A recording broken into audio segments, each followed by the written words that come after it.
Welcome to AskFOI, where we answer the most common questions we receive about prophecy, Israel, and the Bible.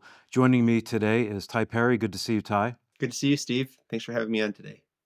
Ty, you've worked with the Jewish community for over 10 years at the Friends of Israel. And one thing we often hear about the Jewish community is that they feel isolated in the world.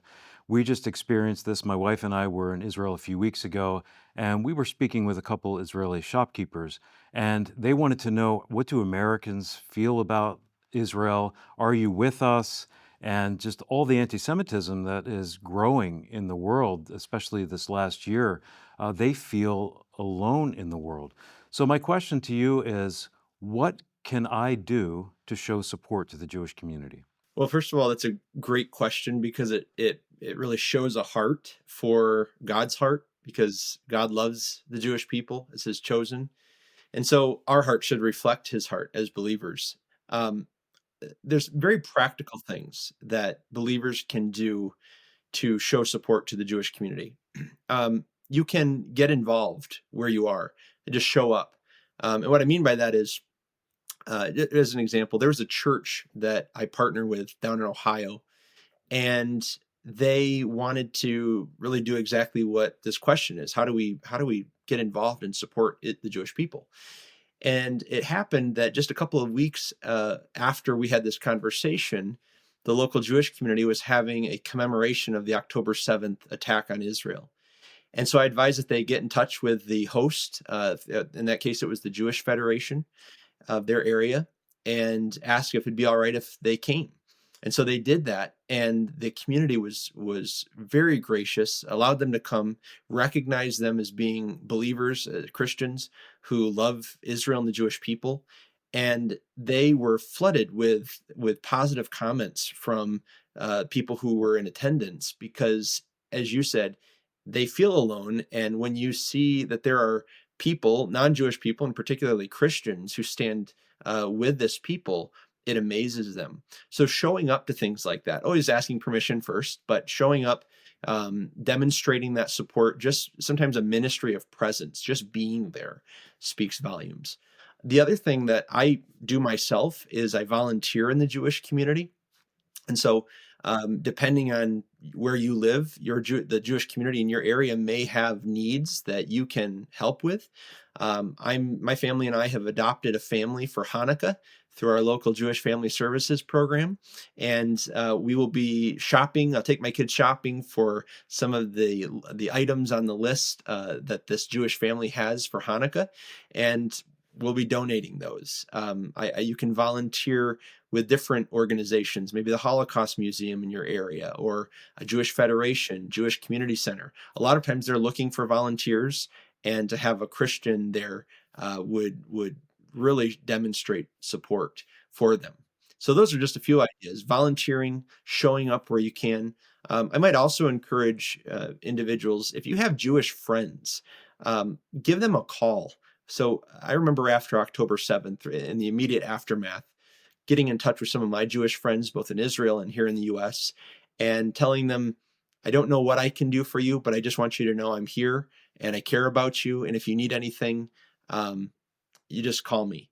And that meant a lot to them. And they told me that. So reaching out to the Jewish people in your life can mean a lot, especially when there are events, anti Semitic events, anti Israel events happening that you see in the news. Reach out to the Jewish people in your life. Those are excellent ways to show support to the Jewish community. I was recently asked, how can I show my Jewish doctor that I'm standing with him in this time? And I told this person that the simplest thing you can do is pray for them and tell them you're praying for them and for the peace of Jerusalem.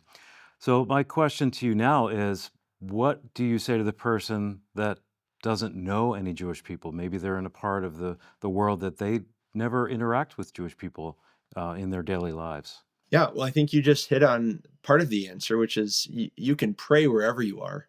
So be praying for the Jewish people, for their welfare, for their protection.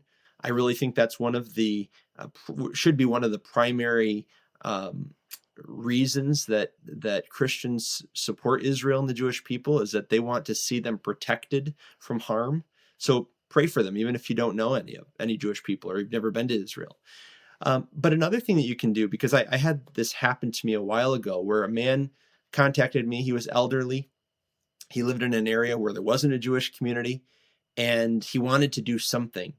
And so he wrote a letter to a synagogue, um, many hundreds of miles from him. But he wrote a letter expressing that as a Christian, he was praying for them, that he loved them, and that he just wanted to let them know they have a friend. And he sent that off to them. And I don't know if he ever heard back. I'm not sure, but it was something that he could do tangibly to reach out to a nearby Jewish community. And I think those are some really great ways to do that. That's really beautiful. What are some of the ways that a Christian can partner with the Friends of Israel and show support to the Jewish community? Mm. You've asked me one of my favorite questions, Steve. Um, so we have at Friends of Israel, we have a number of ministry programs that believers can go through to be a blessing to the Jewish community. We have a program called Bridges. It's a 9-week training program online from wherever you are, and we train you in understanding Jewish history, understanding the Holocaust, understanding a lot of the sensitivities that the Jewish people would have, and how to practically get involved and demonstrate your love for them. And then we have a program after that, a ministry outreach called the Tikva Team, in which we take graduates of the Bridges program and allow them to serve as volunteers under the banner of the Friends of Israel, wherever they may be. And so we have people in Alaska ministering to Israeli backpackers. We have people in cities ministering to the Jewish communities there.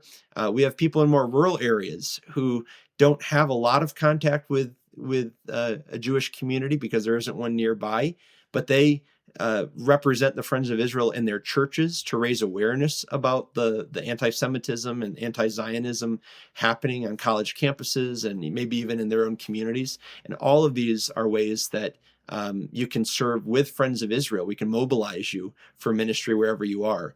And all of those resources are found on our website. Yeah, and we would invite you to explore them, and we'll make sure to have more in our description about how you can take advantage of those programs. Thank you so much for being with us, Ty. Thank you, Steve. It's been good to talk with you.